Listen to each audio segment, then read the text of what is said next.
A lovely lady named DeDe gave me this idea for this video. She said she would love to hear like a kitchen autobiography. How did you get started cooking? What prompted you to look into ethnic products and cuisine? What are you currently loving and turned off of? And what's in your culinary future? I'm gonna answer these questions today, DeDe. So how did I get started cooking? When I was like 6, my grandmother used to let me help her in the kitchen, you know, and I could follow a recipe, and I'd make like cookies and stuff with her, and I liked it. And then I took home ec in high school, and I loved that, you know, just took to it like fish and water. And I loved using recipe books and following the directions and making things. By the time I was 18, I moved away from home with my first husband, who was a sailor on shore duty. A little blip in the radar. I don't talk about him much because it, you know, didn't last long. There's only been 2, that's it. But that was like the little 18-year-old mistake, you know. I didn't work for like a period of 6 months when I was down there. I just cooked all the time. Like I just got into cooking to the point where, and this is before I had any major health issues, so I could eat anything. So I would go to the library and I would get a book on how to cook anything, and I would just challenge myself. So like croissants, you have to like make dough, and then you thin slice butter, and it has to be cold, and then you put the butter there, and then you roll it, and then you let it rise, and then you do, it's like this all day long process. And they tasted like perfect bakery croissants, and I was so proud of them. I just would I don't know, follow recipes.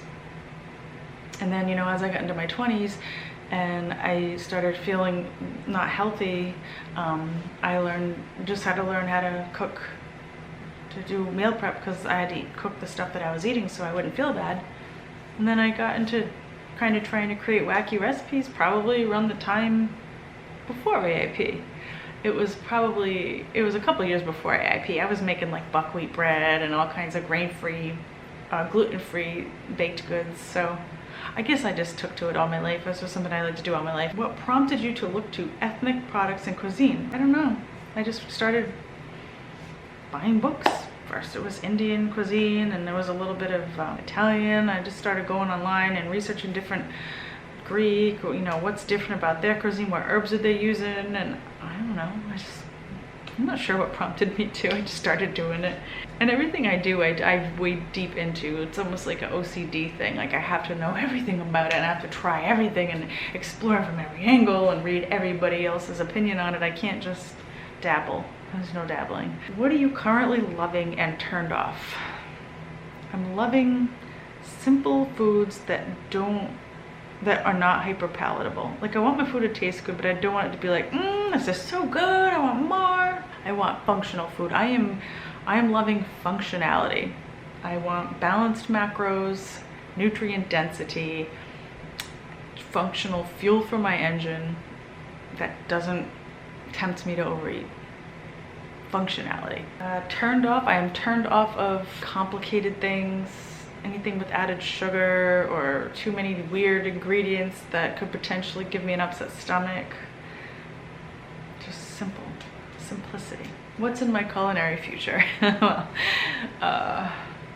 taking a break from recipe development. Actually, ever since I put out that video about how I didn't want to do recipes anymore, I felt freed. I actually spent some time in the kitchen. I think it's just having to create recipes for the purpose of tempting other people to want to eat them and making them look delicious. It killed my spirit. Trying things that would be good for me, just simplistic fuel, kind of got me back in the kitchen. But I was playing around with chestnut flour, so that's not AIP compliant, that's a reintro.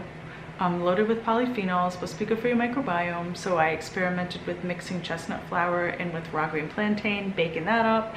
That was kind of rubbery.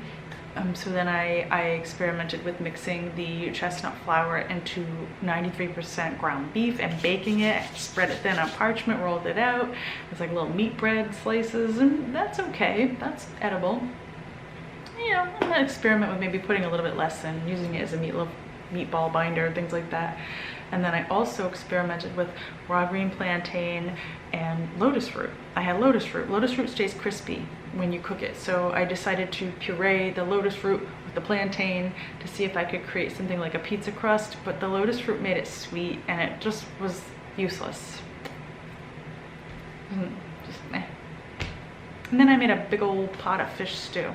And that's my culinary future, is my cookbook, and probably just, now that I'm only doing 1 recipe a month, I'm just gonna do a good one, like a real, like, oh, you know what's in my culinary future?